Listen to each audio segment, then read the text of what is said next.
And I have to say, we want products made in America, made by American hands. Refusing to accept deliveries of Boeing jets. Stop taking delivery of Boeing aircraft. New tariffs may hurt Boeing more than Airbus. Not to order jets from Boeing, America's biggest exporter. The US company uses parts imported from Mexico and Canada. Boeing Canada is showing off a cool new expansion at its Winnipeg facility. This investment really is about the future. Breaking news out of Washington. Donald Trump is raging as Canada pulls off a stunning coup in America's own backyard.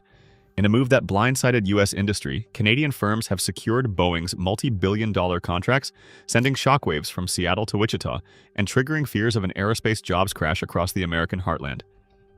This dramatic turn didn't emerge from nowhere. For months, Donald Trump has promised Americans that his aggressive tariff policies would shield U.S. aerospace jobs from foreign competition. In fiery speeches from Ohio to Florida, he declared that no nation, least of all Canada, would dare undercut American workers again. Back in 2024, the White House imposed sweeping duties on imported aircraft parts, touting them as a shield for Boeing and the thousands employed in factories across Missouri, South Carolina, and Washington state.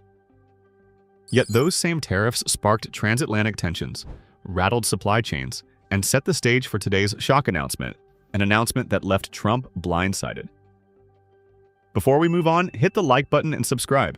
It's the simplest way to support the channel. And you won't want to miss what's ahead. Let's dive in.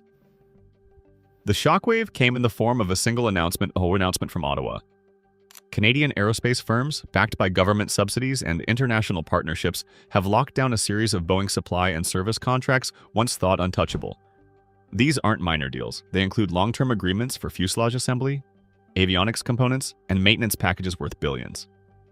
Industry insiders confirmed that the winning bids came not from Seattle or St. Louis, but from Canadian facilities in Quebec and Ontario. For Boeing, the decision is a strategic pivot, an effort to escape the financial squeeze of American tariffs and diversify production across borders. But for Washington, the optics are brutal. One of America's most iconic manufacturers is now turning northward, placing critical work in Canadian hands. The ripple effects were immediate. Trump erupted on Truth Social within minutes, calling it a total betrayal of American workers and vowing retaliation. Analysts warn that this isn't simply a corporate adjustment, it's a tectonic shift. With contracts shifting abroad, the United States risks ceding its aerospace crown jewel to a neighbor it once took for granted.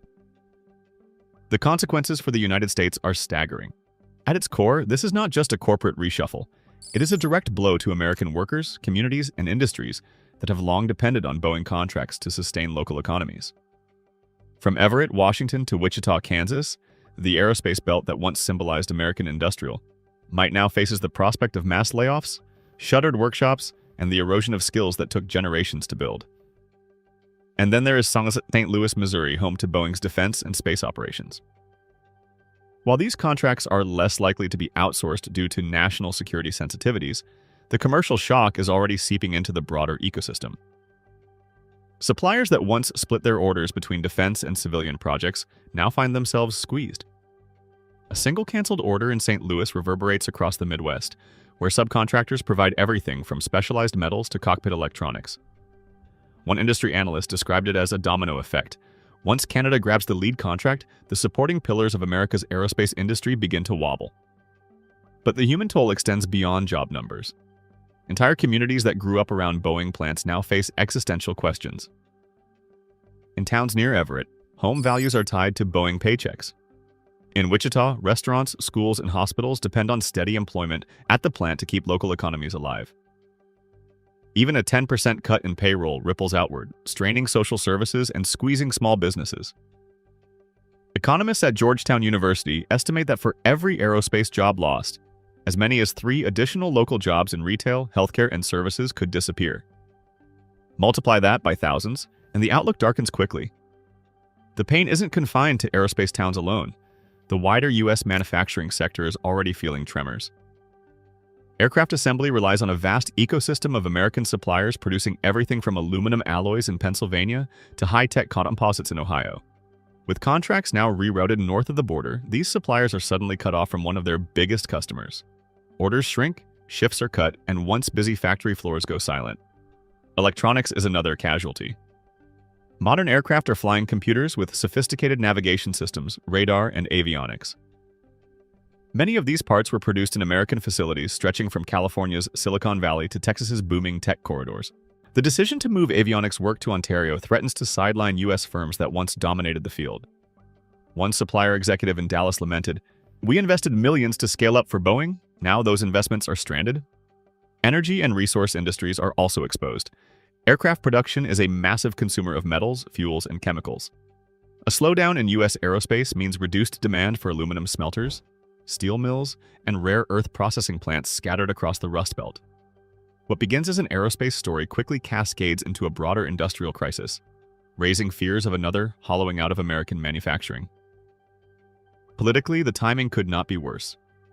Trump staked his second term on a promise to restore American jobs, especially in swing states hit hard by deindustrialization. Yet the optics are clear. While tariffs were supposed to shield American companies, they have driven one of the nation's most iconic manufacturers to look abroad for relief. In states like Michigan, Pennsylvania, and Wisconsin, where margins in national elections are razor-thin, the sight of pink slips in aerospace and manufacturing could carry seismic electoral consequences. The financial markets are already responding. Boeing's stock slid sharply within hours of the announcement, wiping out billions in shareholder value. Analysts warn of further declines if production disruptions spread. Pension funds in Illinois, California, and New York heavily invested in aerospace equities stand to lose billions, putting retirees' savings at risk. Meanwhile, Canadian aerospace firms are enjoying a surge in investor confidence, with shares of Bombardier and other contractors spiking on news of the contracts.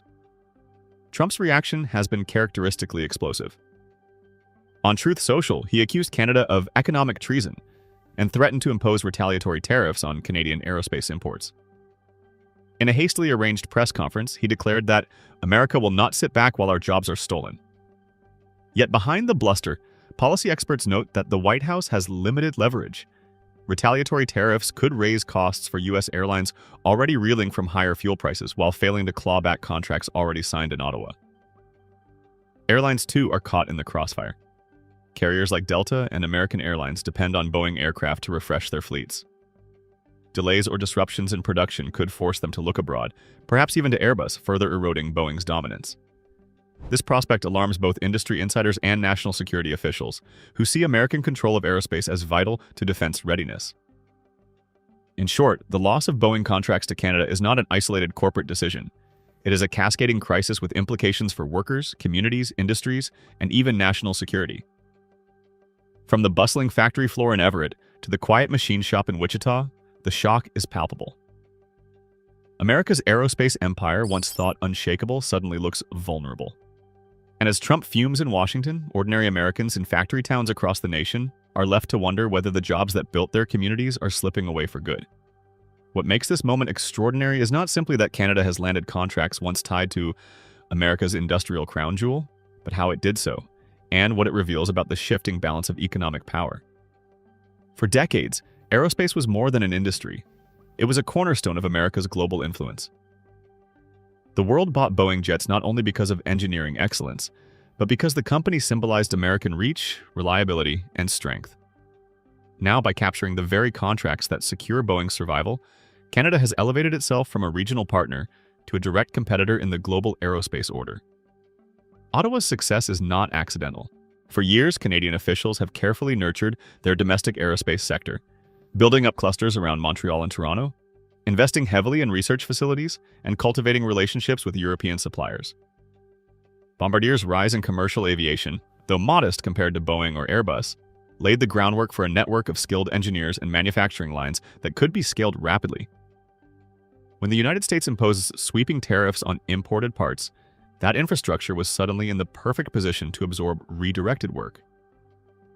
In effect, Washington's own trade policy created the conditions for Ottawa's ascent. But Canada's move extends far beyond economics.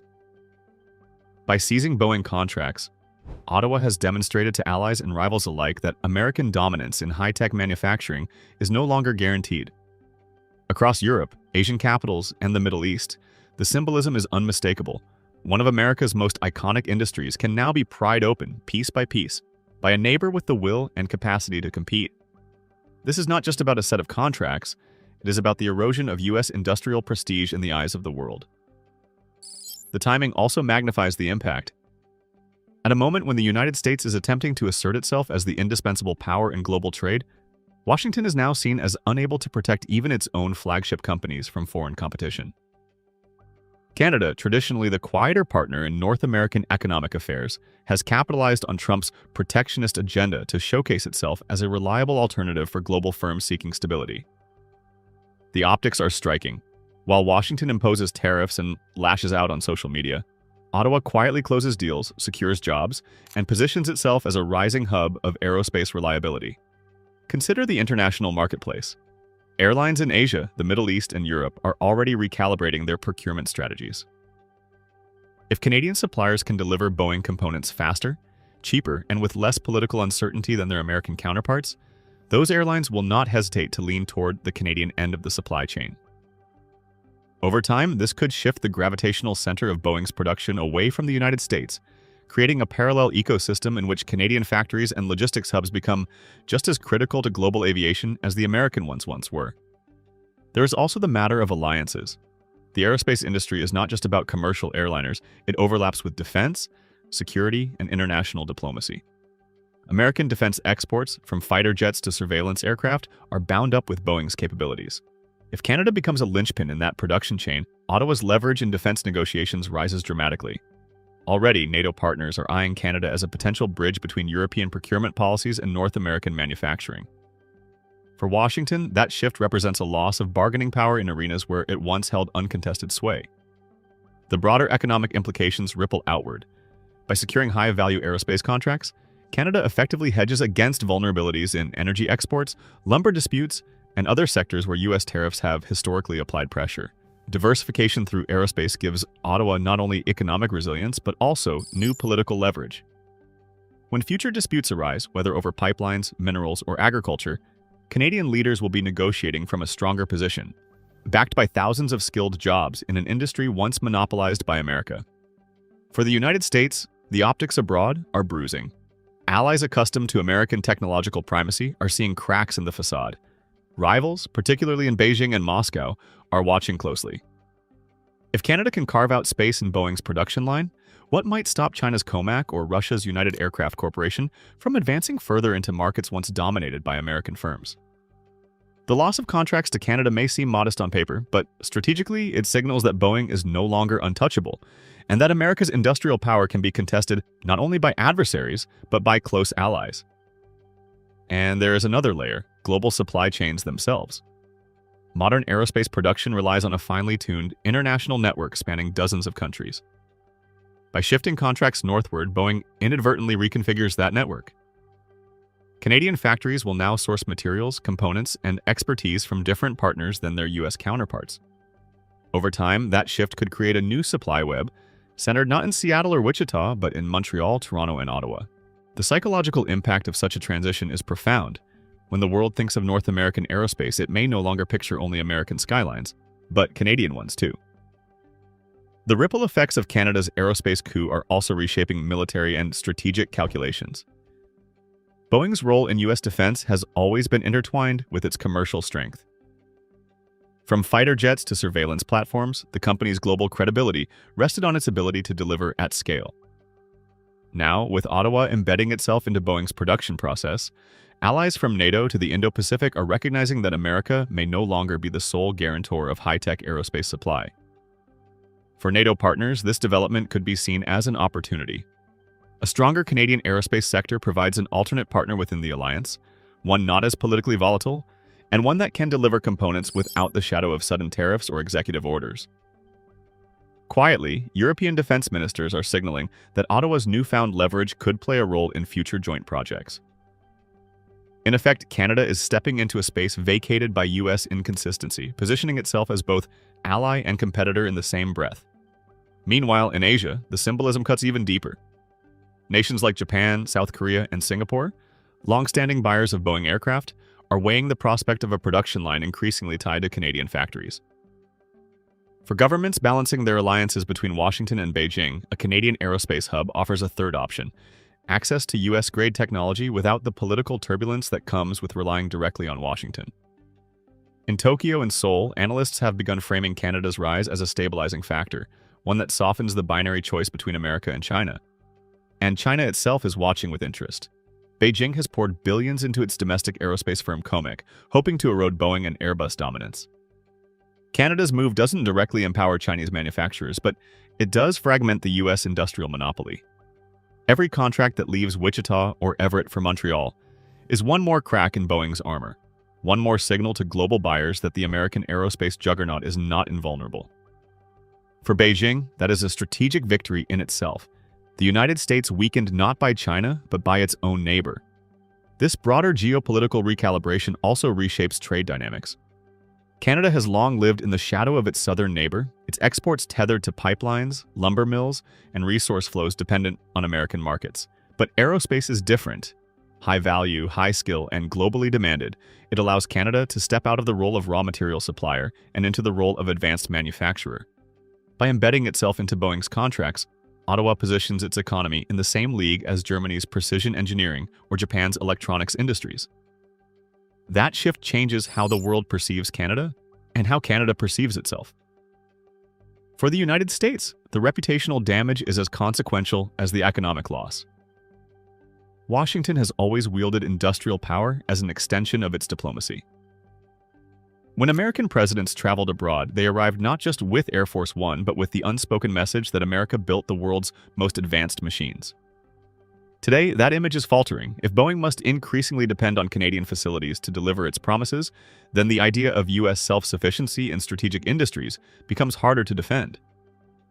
Allies notice, rivals exploit, and neutral states quietly recalibrate their assumptions about where industrial leadership truly lies. Financial markets are already adjusting to this reality. Investment banks in London and Frankfurt are advising clients to diversify portfolios toward Canadian aerospace equities, betting that Ottawa will continue winning contracts as Washington doubles down on tariffs. Pension funds in Asia are also moving in the same direction, interpreting Canada's rise as a hedge against American political volatility. These capital flows matter. The more international money flows into Canadian aerospace, the harder it will be for the U.S. to claw back its dominance. Looking at the global picture, the loss of Boeing contracts to Canada is less about a neighbor stealing jobs and more about a reordering of industrial geography. The North American map is being redrawn. Where once all roads led to Seattle, Wichita, or Charleston, new paths now point toward Montreal, Toronto, and Quebec City. Supply chains will follow those paths, investors will follow those supply chains, and in time, political power will follow the money. For Americans, the sting is immediate. For the world, the meaning is long-term. Canada has proven that even allies can rewrite the balance of power when opportunities arise. By capturing Boeing contracts, Ottawa has not only secured thousands of jobs for its citizens, but also announced to the world that North America's industrial future may no longer be dictated solely from Washington.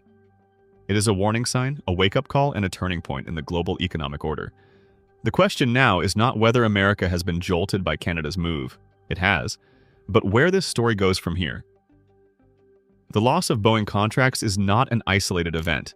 It is the opening chapter in what could become a broader struggle for dominance in aerospace, manufacturing, and the very idea of North American leadership.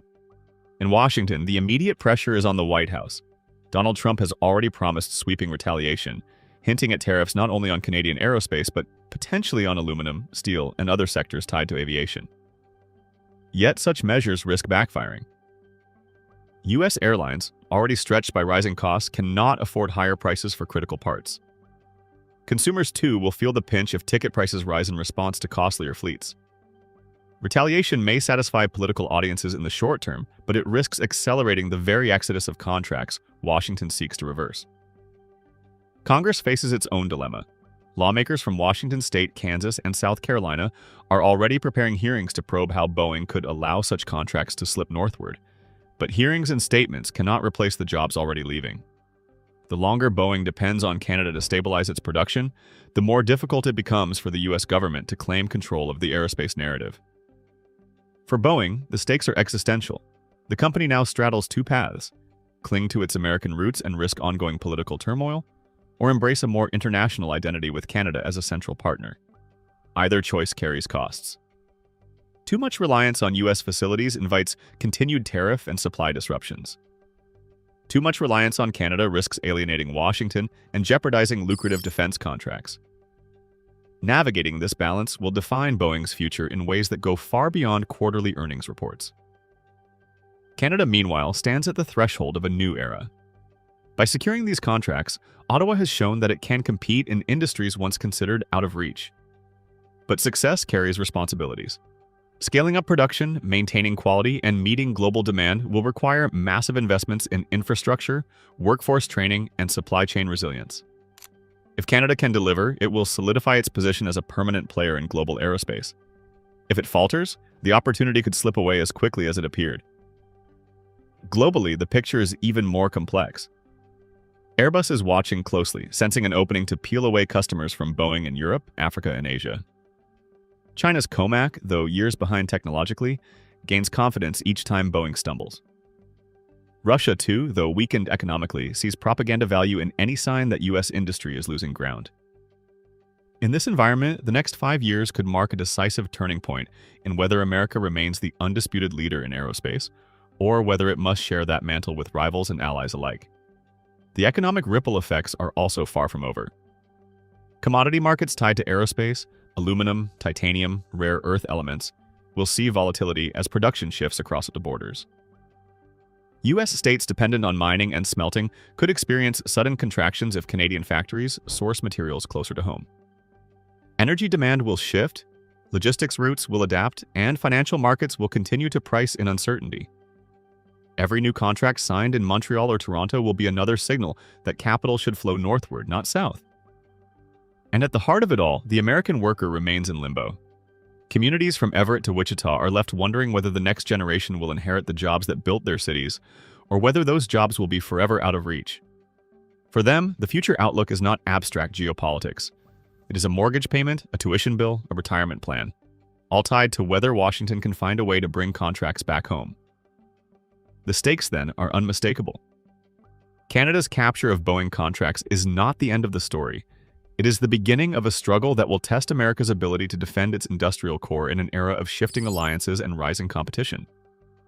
What happens next will not only decide the future of Boeing, it will help determine whether the United States retains its place as the world's industrial superpower, or whether that title begins to migrate, one contract at a time, across the northern border. The story of Canada's aerospace breakthrough is more than a headline. It's a warning. One of America's most iconic industries is now being reshaped, not in Washington, not in Seattle, but across the border in Ottawa and Montreal. As Trump fumes and factories brace for layoffs, the question is no longer whether this shift matters, but how far it will go. Because every contract Canada secures, every factory line it opens, pulls another thread from the fabric of America's industrial might. Whether this unraveling stops here, or continues into a broader realignment of global aerospace, will be decided in the months ahead. If you found this breakdown valuable, make sure to like the video, subscribe to the channel, and hit the notification bell so you don't miss the next update. The global economy is changing fast, and the next shock may already be in motion.